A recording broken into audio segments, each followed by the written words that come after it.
नमस्कार दोस्तों, आज मैं आपके लिए जो 2016 18 सितंबर 2016 को जो पेपर हुआ था सी टेट का, उसकी मैथ्स पेडालॉजी के क्वेश्चन लेकर आया हूँ। आज ये आपका आखिरी वीडियो है। मैंने आपको 2011 से 2019 के सारे ओल्ड पेपर, जितने भी ओल्ड पेपर आए थे, मैथ्स के सवाल आए थे पेडागोगी के, वो सारे मैंने एक बार आपको बता दिए। मैंने आपको 15 वीडियो बना दिए हैं। अगर किसी ने नहीं देखे तो प्लेलिस्ट में जाके देख ले, या आप इस नंबर पर मैसेज कर देना 9753749986। तो मैं आपको सारी प्लेलिस्ट सेंड कर दूँगा। और अगर किसी ने चैनल सब्सक्राइब नहीं किया है तो चैनल सब्सक्राइब कर लेना। बढ़ते अपने पहले क्वेश्चन की ओर।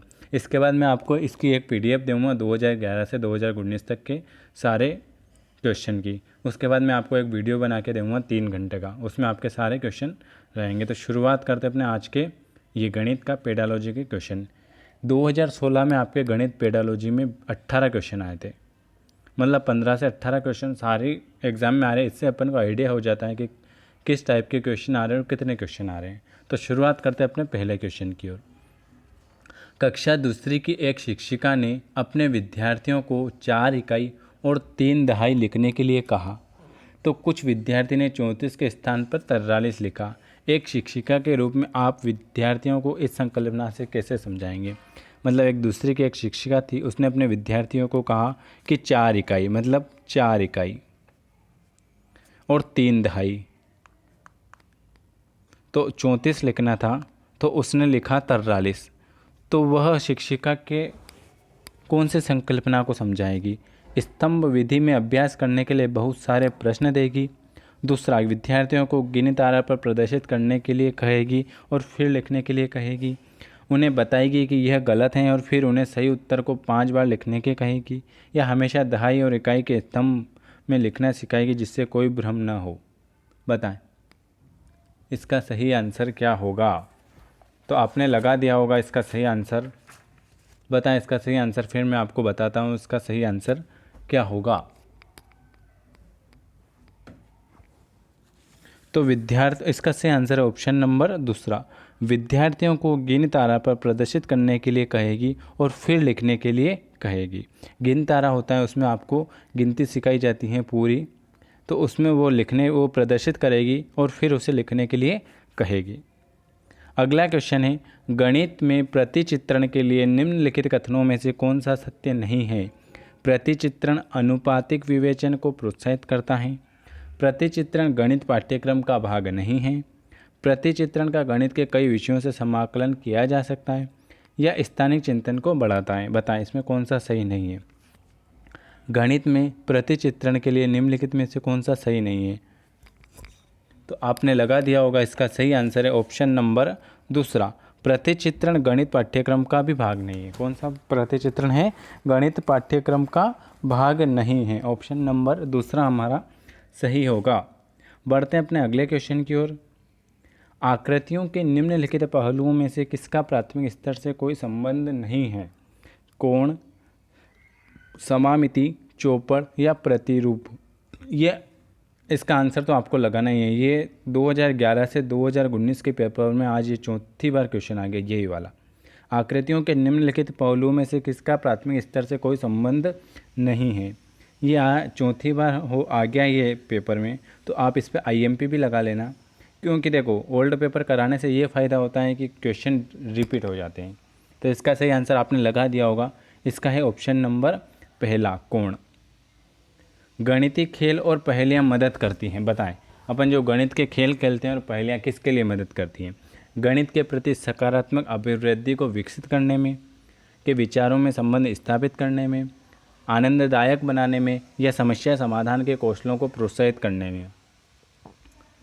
बताएं इसका सही आंसर। तो गणितीय खेल और पहेलियाँ मदद करती हैं गणित के प्रति सकारात्मक अभिवृद्धि को विकसित करने में। ऑप्शन नंबर पहला हमारा राइट आंसर होगा।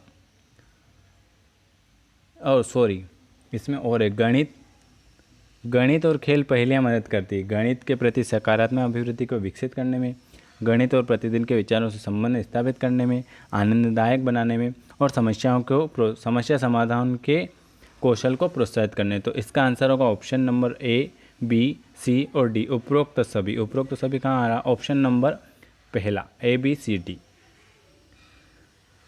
अगला क्वेश्चन है, एक दिए हुए आयत और समांतर चतुर्भुज का क्षेत्रफल समान है, परंतु कक्षा चौथी के अनेक शिक्षार्थियों ने उत्तर दिया कि समांतर चतुर्भुज का क्षेत्रफल अधिक है। शिक्षक शिक्षार्थियों को यह समझने में किस प्रकार सहायता कर सकता है कि दोनों के क्षेत्रफल समान है?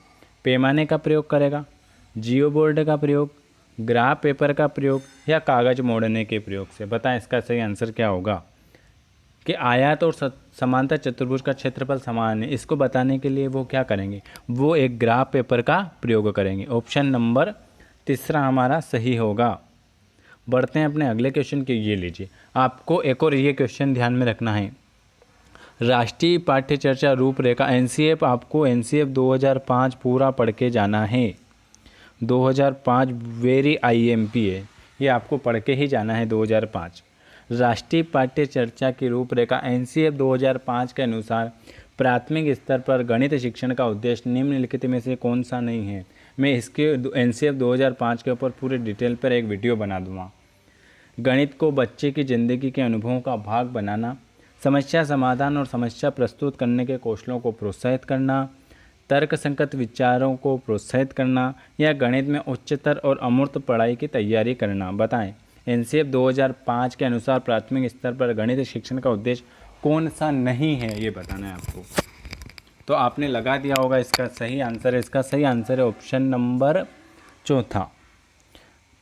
क्या है इसका आंसर? गणित में उच्चतर और अमूर्त पढ़ाई की तैयारी कराना, ये इसका सही नहीं है उद्देश्य।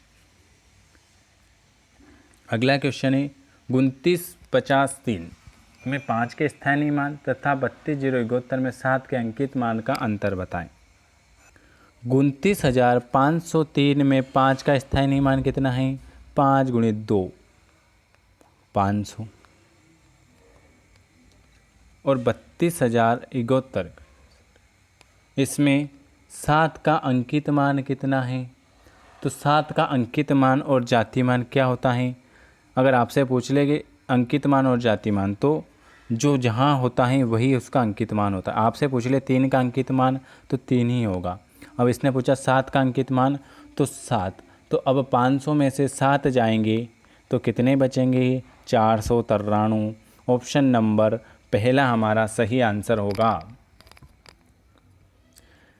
3028 में 28 इकाई प्लस 28,000 और दहाई तक रिक्त स्थान पर संख्या होगी। 28 इकाई मतलब 28 × 1, ये 28, ये आपको विनोद सर डेली 7 से 9 में मॉक टेस्ट में करा रहे हैं। 28,000, ये 28,000, 28,000, 28, ये 28,000, 28 और 3,028 में से 3,028 में से 28,000 प्लस 28, 28,000, ये 28, तो 28 0 28, 28 0 28 दहाई कितनी होगी? तो इसमें से ये माइनस करोगे, 0 में से 0, 0 में से 0, तो कितने बचेंगे? 200। कितने बचेंगे? ऑप्शन नंबर चौथा हमारा सही आंसर होगा। बढ़ते हैं अपने अगले क्वेश्चन की ओर। ये बताएं,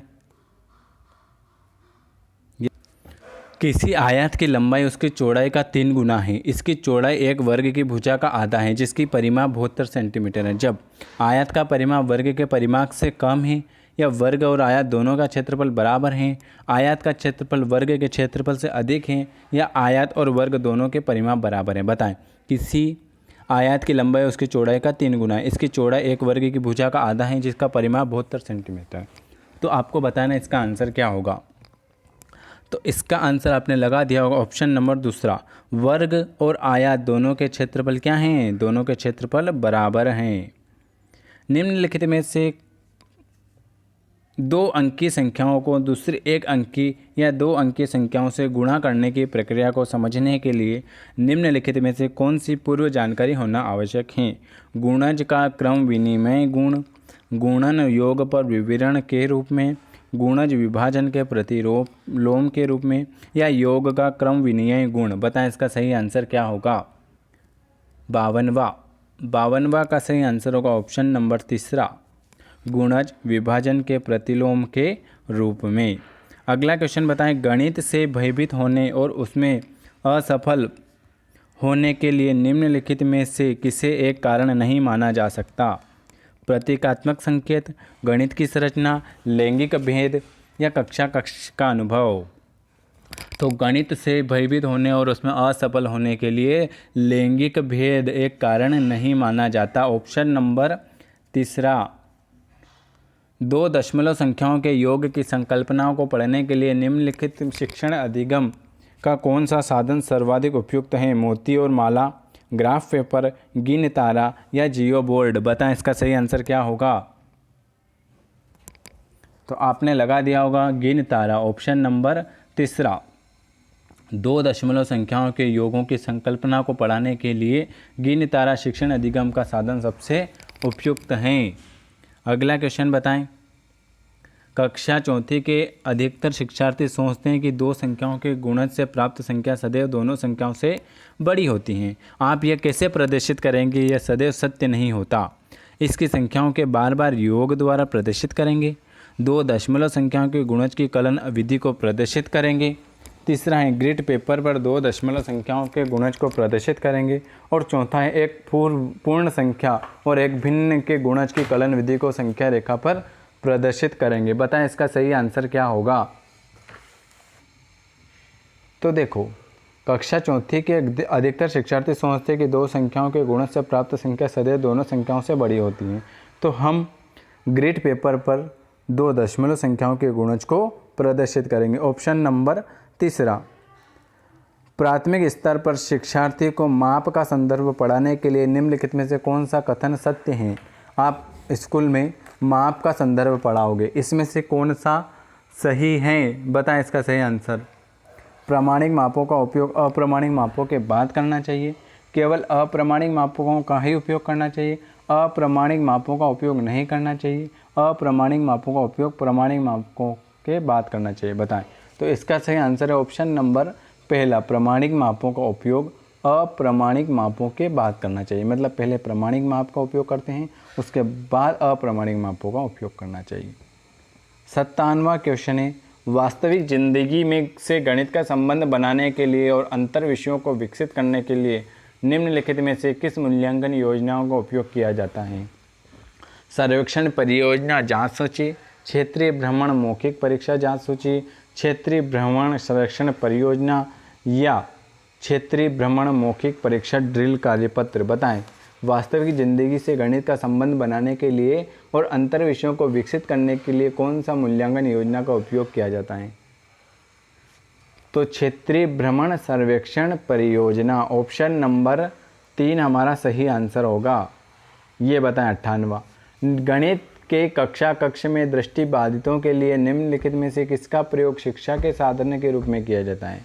जो दृष्टिबाधित बच्चे होते हैं उनका शिक्षा के साधनों में रूप में प्रयोग किया जाता है। संख्या चार्ट, कंप्यूटर जियो बोर्ड, टेलर का गिनतारा, कंप्यूटर जियो बोर्ड, कंप्यूटर संख्या चार्ट, टेलर का गिनतारा, भिन्न का कीट या संख्या चार्ट। ये भी आपके 4 बार एग्जाम में आ गया है। ये मैंने आपको 4 बार बता दिया है और आपको इसका सही आंसर बताना है। तो इसका सही आंसर है ऑप्शन नंबर तीसरा, कंप्यूटर, संख्या चार्ट और जियो बोर्ड। दृष्टिबाधितों के लिए शिक्षा के साधनों के रूप में कंप्यूटर, संख्या और जियो बोर्ड के द्वारा किया जाता है। ऑप्शन नंबर तीसरा। ये मैंने आपको आंसर गलत बता दिया। इसका सही आंसर है ऑप्शन नंबर दूसरा। दृष्टिबाधितों के लिए टेलर का गिनतारा, कंप्यूटर और जियो बोर्ड का प्रयोग होता है। कंप्यूटर संख्या चार्ट ये मैंने आपको गलत बता दिया, उसके लिए माफ़ी। दूसरा नंबर इसका सही होगा। अगला क्वेश्चन है, संख्याओं के संदर्भ में प्राथमिक कक्षा के बच्चे अर्थात वे बच्चे जिनका आयु वर्ग 8 से 9 वर्ष है निम्नलिखित में से किस समुच्चय में प्रवीण हैं? पंक्तिबद्धता, प्रतिवर्तिता, अनुपातिक विवेचन, पंक्तिबद्धता वर्गीकरण अनुपातिक विवेचन, पंक्तिबद्धता वर्गीकरण प्रतिवर्तिता या वर्गीकरण प्रतिवर्तिता अनुपातिक विवेचन। ये भी तीसरी बार क्वेश्चन आ गया है। अगर आपने सारे ओल्ड पेपर देखे हैं तो आपको पता चल जाएगा कि कौन कौन से क्वेश्चन आ रहे हैं। इसका सही आंसर बताएं। तो इसका सही आंसर है पंक्तिबद्धता, वर्गीकरण और प्रतिवर्तिता। ऑप्शन नंबर तीसरा हमारा सही आंसर होगा। आज का आखिरी क्वेश्चन है, कक्षा पहली के एक शिक्षक ने एक विद्यार्थियों को सभी वस्तुओं की गणना करने के लिए कहा जिनमें पेन, रबड़ और शार्पनर का संग्रह था। विद्यार्थी ने सभी वस्तुओं को एक रेखा में रखा और गणना शुरू की। उसमें 10 वस्तुओं के स्थान पर कहा कि 2 पेन, 5 रबड़ और 3 शार्पनर हैं। आपके विचार से विद्यार्थी को गणना के किस सिद्धांत की कठिनाई का सामना करना पड़ता है? स्थिम क्रम और अमूर्त सिद्धांत, एक ही संगतता का सिद्धांत, अमूर्त सिद्धांत या अमूर्त और असंगत क्रम का सिद्धांत, बताएं। तो इसका आंसर है ऑप्शन नंबर चौथा, अमूर्त और असंगत क्रम का स्थान। मैंने आज आपको 2016 का जो ये पेपर कराया इसमें से 3 से 4 क्वेश्चन रिपीट हो गए हैं, तो आपको सारे ओल्ड पेपर देखना इसलिए ज़रूरी है। आज का वीडियो आपको कैसा लगा? मैं अब आपको एक दिन 2011 से 2019 के सारे ओल्ड पेपर वापस से एक वीडियो में ही बना के दे दूँगा। आज का वीडियो कैसा लगा? वीडियो देखने के लिए आप सभी का धन्यवाद। और आप जितने ज़्यादा कमेंट करते हो उतने क्वेश्चन अच्छे निकालने के लिए हम उत्साहित रहते हैं। तो कमेंट ज़रूर करें और अगर चैनल सब्सक्राइब नहीं किया है तो चैनल को सब्सक्राइब कर लिए। वीडियो देखने के लिए आप सभी का बहुत बहुत धन्यवाद।